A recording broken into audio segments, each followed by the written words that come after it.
go now, it will be just too many for it to load because they'll be loading all the bacteria because I didn't choose a specific bacteria. Okay, so it will take time. So now, let's say I'm interested in working on Streptococcus, right? Click on Streptococcus.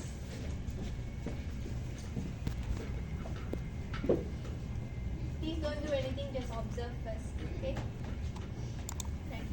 So it actually gives you a lot of information in general about the bacteria. So the taxon view, for instance, so it's a bacteria and it tells you what family and what genus it comes from.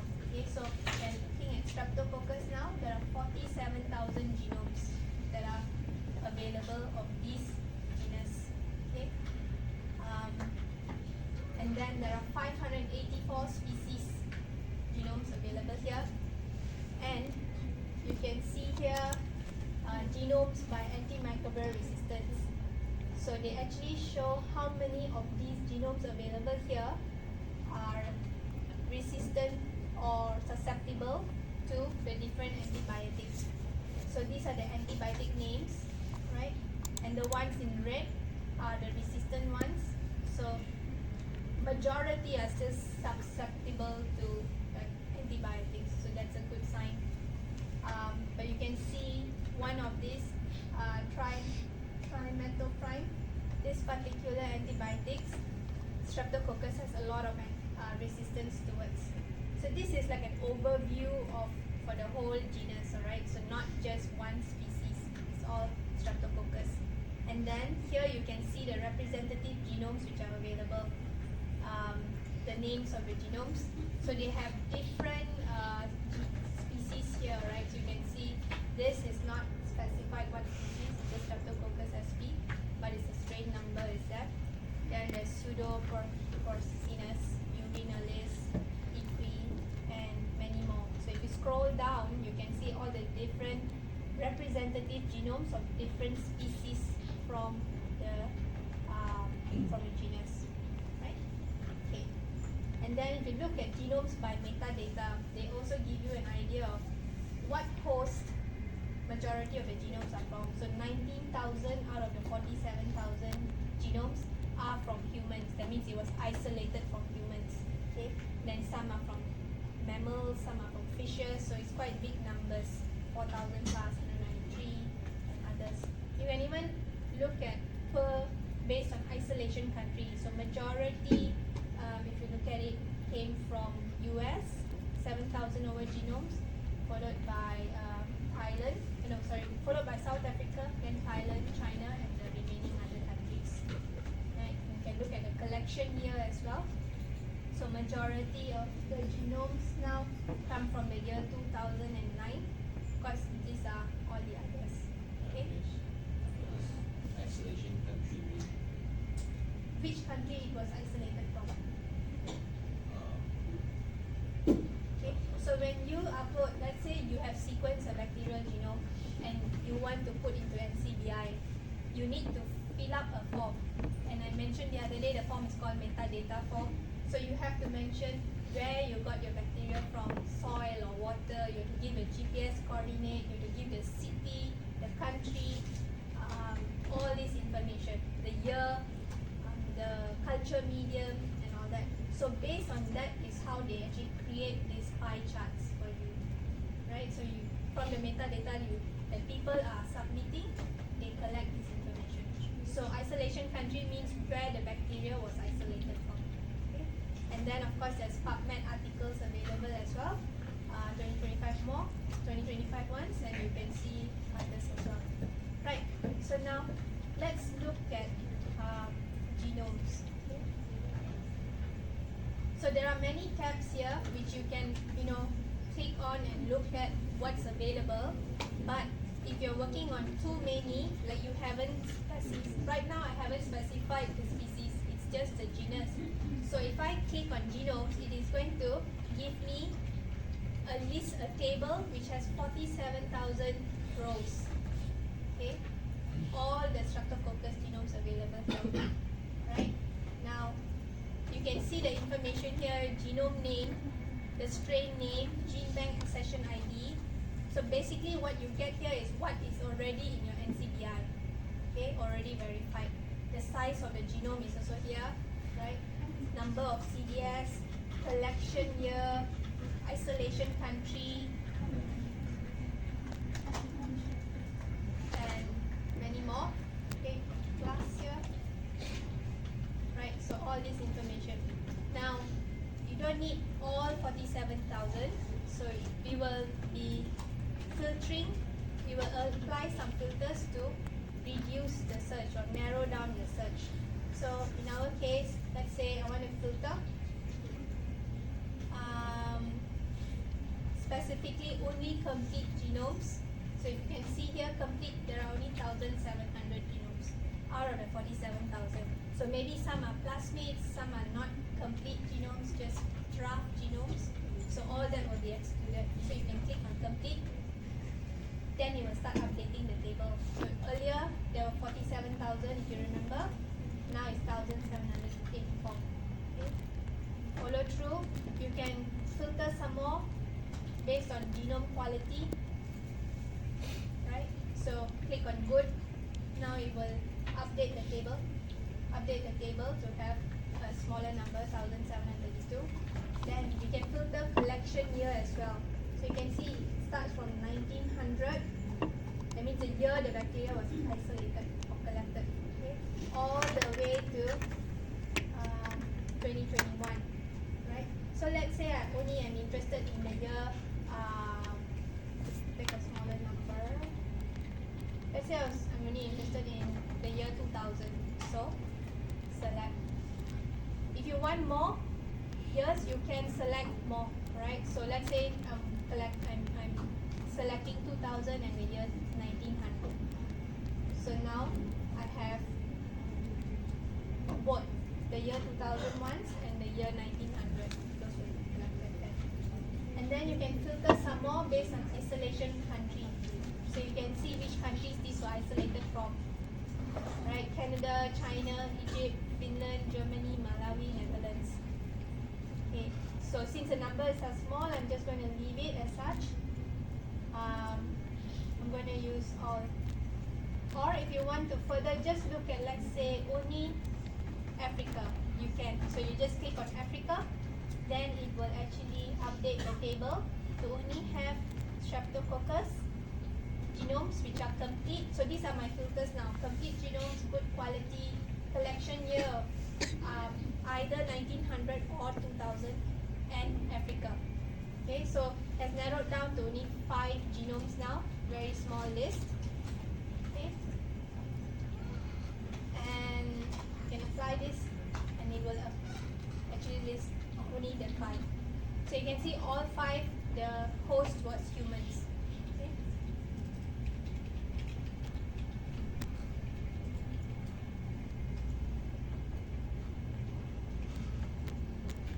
Right.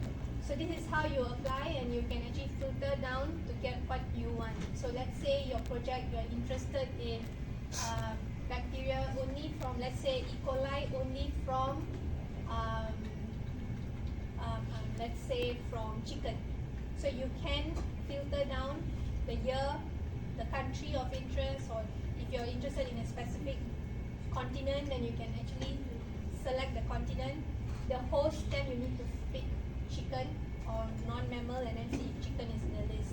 Right, so then you narrow down, but make sure you remember to always select complete genomes. That is very important, because if you're looking at only small or fragmented genomes, you're not going to get the full information. So the most important, no matter what your filters are, the most important filter you must click is complete genome and good quality. So that is a must. Then the rest depends on your project research question. Okay. So now I've narrowed down and I only have Streptococcus pneumoniae genomes. Right? Only 5 genomes, all from Africa, and the year that it was isolated from was only the year 2000. Okay?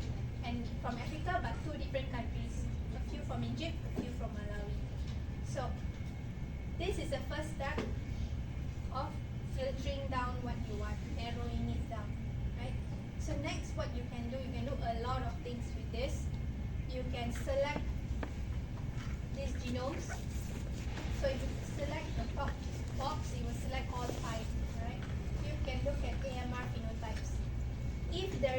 information, alright, that means the person who submitted the genome has submitted information on the antimicrobial resistance phenotype, then it will be there. If they didn't, then it won't be there, right? So you may or may not get. So it looks like there is none, okay? But you can look at other tabs as well. Let's look at sequences. So when you look at sequences, it basically gives you the genome ID, again the name, the session, and sequence type. These are all authentics. You can see the GC content. It's almost the same, all 39.5 and above percentage. The length of the genome.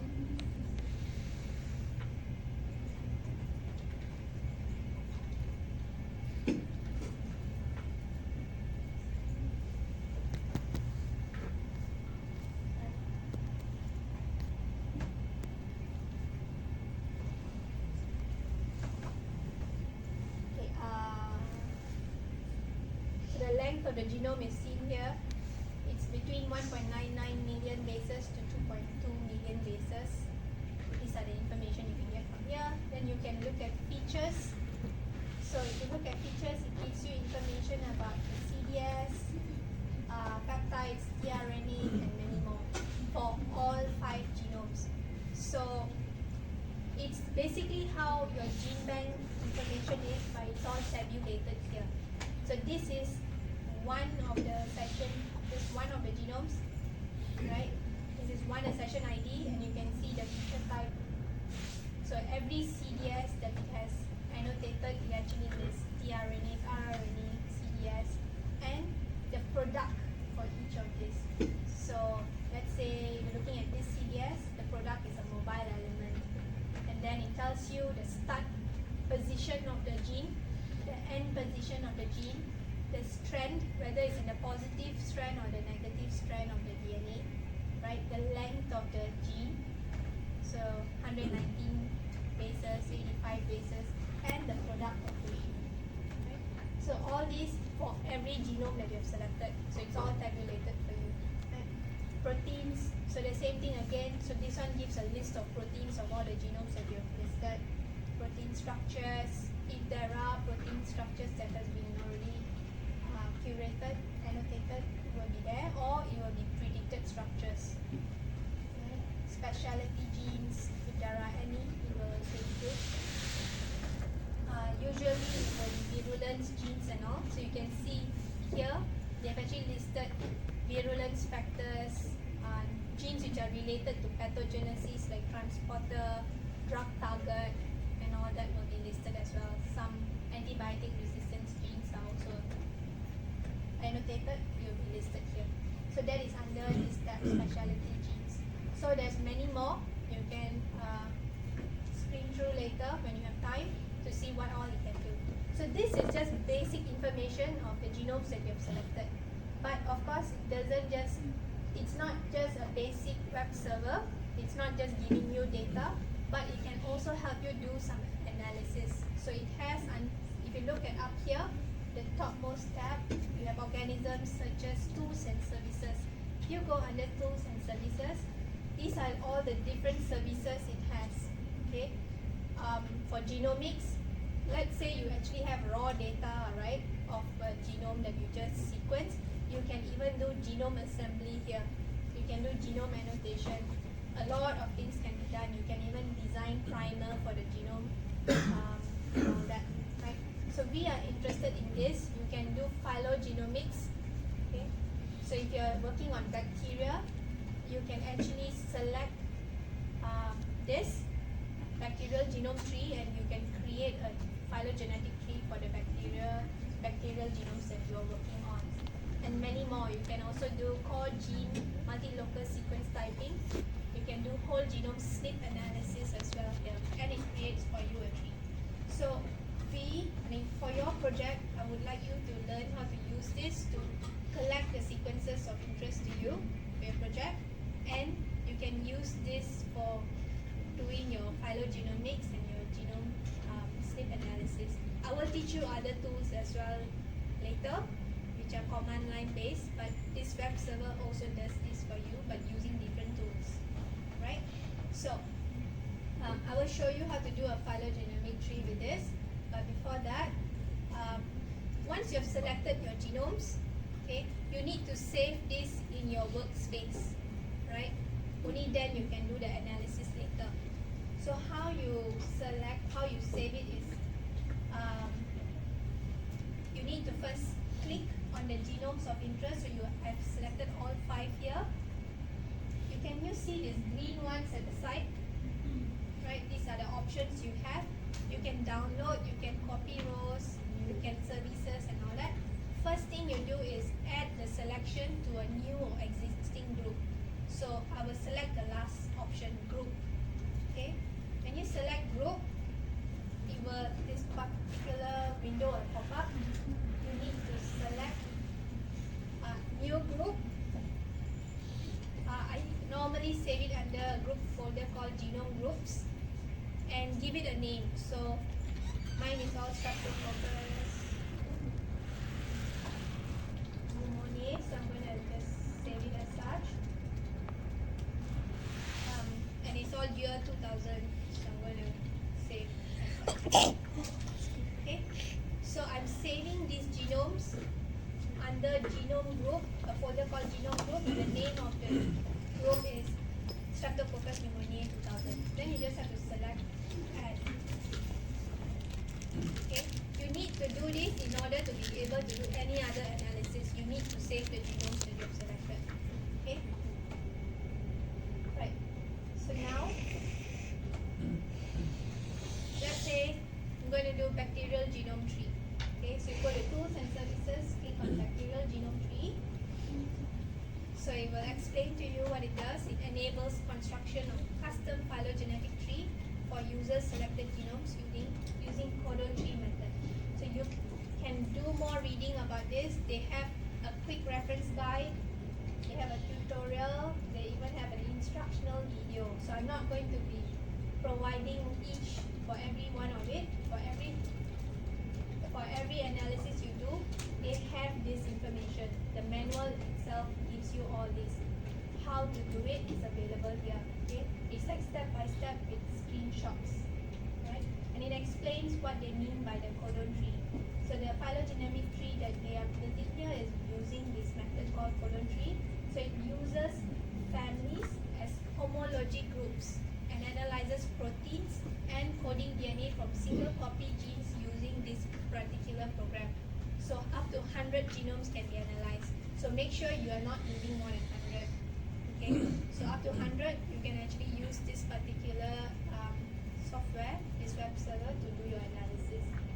Okay, so they teach you how to even select the parameters, how to input your genome, how to save your output folders, and it actually explains what you find, right? So this is under tutorial, and they have a few things as I showed. All these different things are guides and tutorials. Quick guide only tells you how it quickly can be done. Tutorial actually explains further, like a lot more in detail, right? So now I will show you how to do, and then you can try doing with yours after this. So here you can add up to genomes. You add at least 4, minimum 4, or up to 100 genomes. How you add is simple. First you need to select your genome group. So remember I've already selected earlier. It is under genome groups. And I have saved it as Streptococcus pneumoniae 2000. So select this. Okay.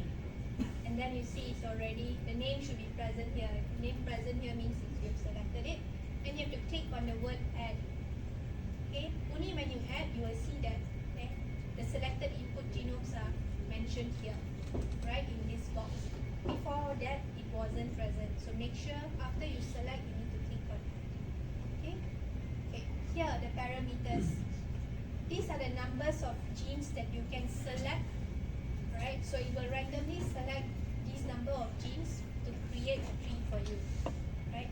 So from 5 genomes that I have selected, if I select 100, it will choose 100 genes from the 5 genomes, and it creates a tree similarity and dissimilarity of the 100 genes. You can put more.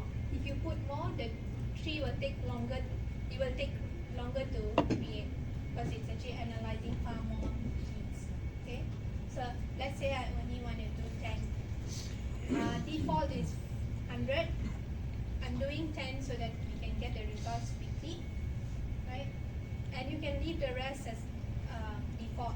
So maximum allowed deletion is 0 to 10, meaning how many genes you allowed to be absent in your tree. Okay, so I'm only choosing 10 genes, so I'm not going to allow any deletions. Okay, so all 10 genes must be used, so they need to pick a gene that all 5 genomes have the 10 genes. Maximum allowed duplication also I'm leaving it at 0, so default. Okay, now you have to choose your output folder where you want to save your results. So I'm going to leave it at genome groups as well. I'm going to create a new folder. Right, create a folder called Streptococcus pneumoniae. Okay. I'm going to create a folder. Right, so my output will be still under genome groups but under a folder called Streptococcus pneumoniae. Okay. You need to select it. Select OK. So make sure it's already present here, the output folder name, and you have to give a name as well. So I'm just going to put Streptococcus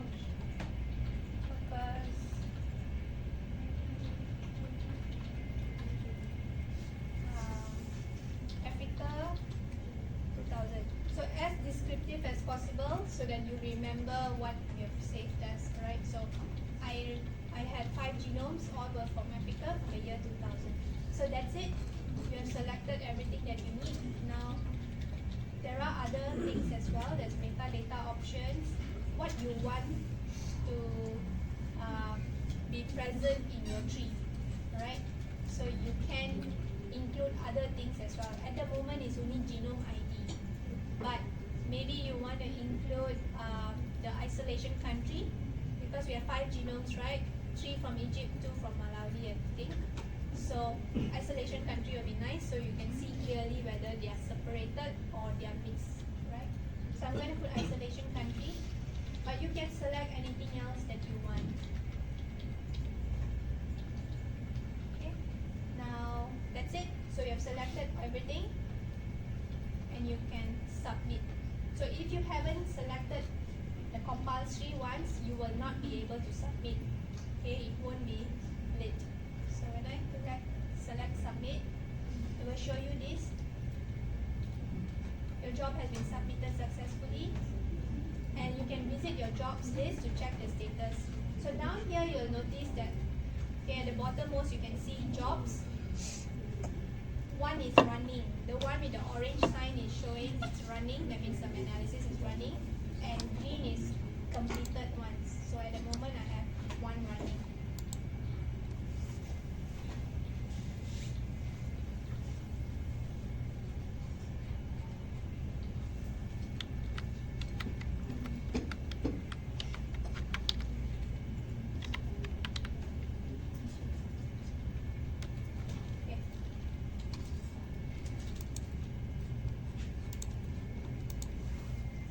So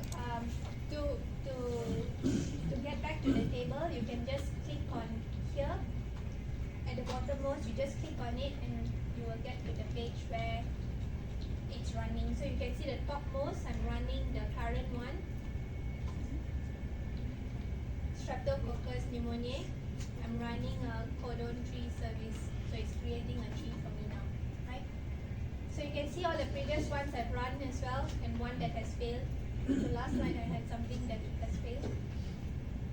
A Baumani genome that I also put last night is still running because it was quite a huge number of genomes. So all the previous ones that has been completed is all found here. You can actually go and refer to it later as well. So all this you can do only if you have an account with them. If you don't have a registered account, you cannot do any analysis. Okay?